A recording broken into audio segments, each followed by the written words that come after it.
recreating the epic aerial dogfight of World War II's Battle of Midway. The Japanese Zero versus the American F4F Wildcat.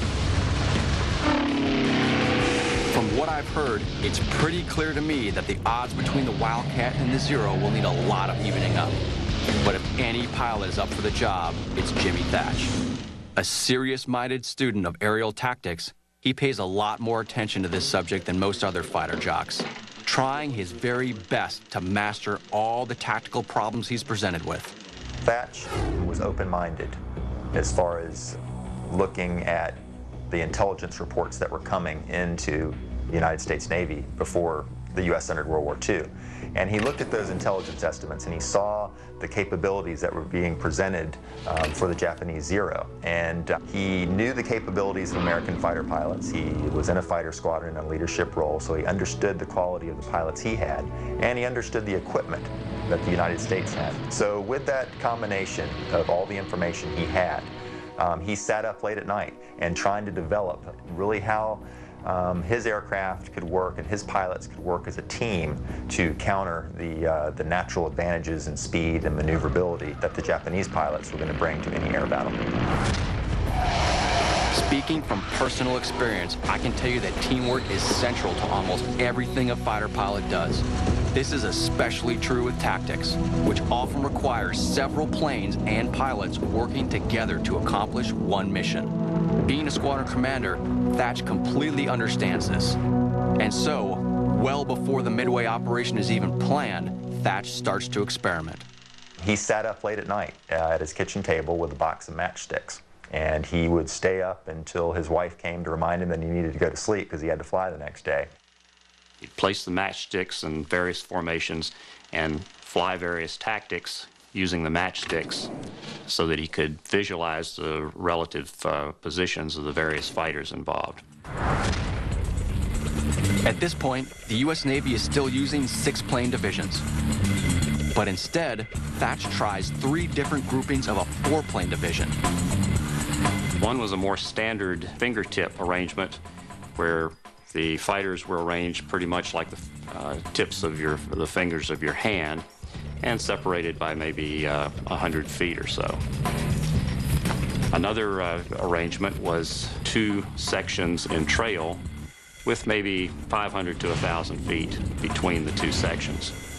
And the third arrangement that he tried was the 2 sections side by side, about 1 turn diameter, which is about 600 to 1,000 feet apart.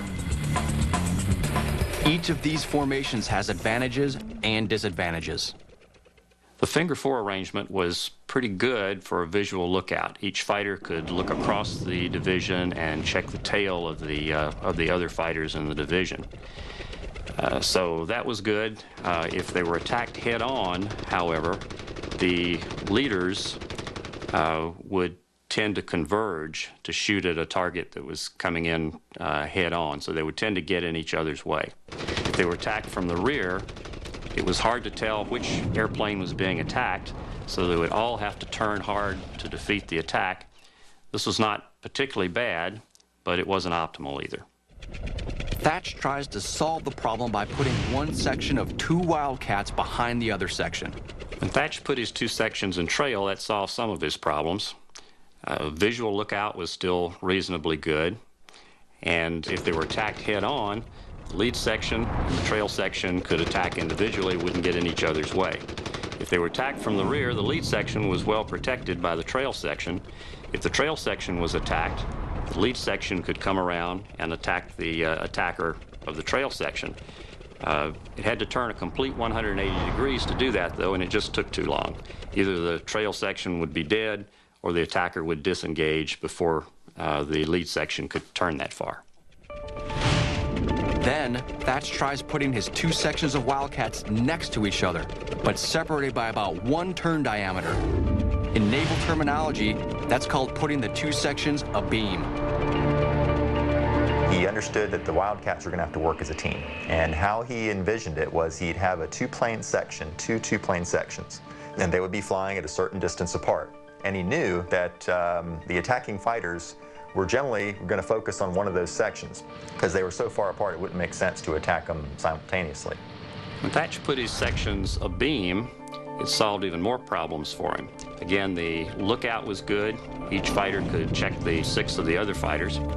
If they were attacked head-on, it forced the attacker to choose one section or the other, and they didn't get in each other's way. One fighter section could attack head-on while the other one could attack from the beam.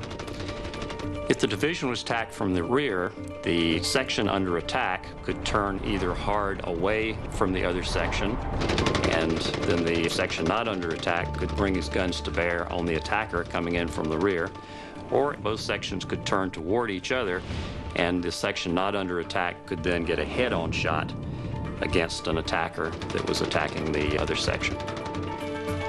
Thatch quickly realizes that having both sections turned towards each other is the answer. The concept was to let your teammates or let your wingmen or your section mates help you, and really drawing the enemy right into their line of fire. That way they could keep each other in sight during the maneuver, and they could also reverse after the pass and make another head-on pass. When one section attacked, that section would turn towards the other section. And what would happen was it would eventually lead the enemy into the range of the section that was not being pursued. And in that way, they could unleash their guns against the pursuing enemy. And if it didn't work on that pass, they'd keep weaving and weaving and weaving. So hence the name, the Thatch Weave. Eager to test his new formation in the air, Thatch enlists members of his own squadron to fly in mock dogfights. They quickly discover that the beam defense maneuver works beautifully. But that's just in practice, with Wildcats flying against each other. Will the tactic work as well against the deadly Japanese Zero and during the chaos of a real battle?